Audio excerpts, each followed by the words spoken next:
আজিম, কক্সবাজার তো দেশের অন্যতম পর্যটন কেন্দ্র। ঈদকে কেন্দ্র করে সেখানে পর্যটকদের ভিড় কেমন দেখছেন?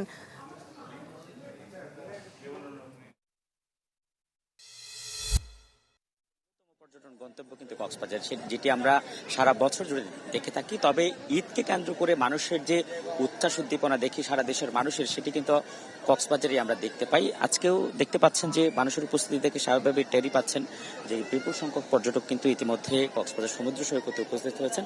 এখানে আমরা যেটি বলতে চাই যে গতকাল যারা ছিলেন তাদের অধিকাংশই কিন্তু কক্সবাজারের বিভিন্ন এলাকার, কিন্তু আজকে যারা আছেন তাদের 98% মানুষ কিন্তু কক্সবাজারের বাইরে, অর্থাৎ সবাই পর্যটক। ফলে ব্যবসায়ীদের যেটি তথ্য যে গতকাল কিছুটা কম থাকলেও আজকে কিছুটা বেড়েছে পর্যটক, তারা যেটি বলছেন 40 থেকে 50% ইতিমধ্যে তাদের বুকিং ফিল আপ হয়ে গেছে এবং বাকি আরো সাড়া পাচ্ছেন তারা।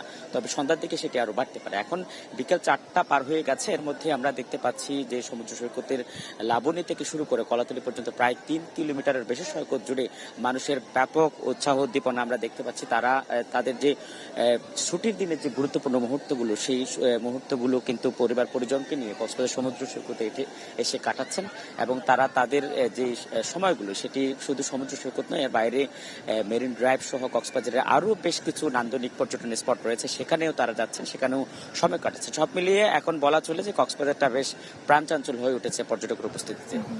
আমরা এমনটাই দেখতে পাচ্ছি। আজিম, আপনাকে ধন্যবাদ।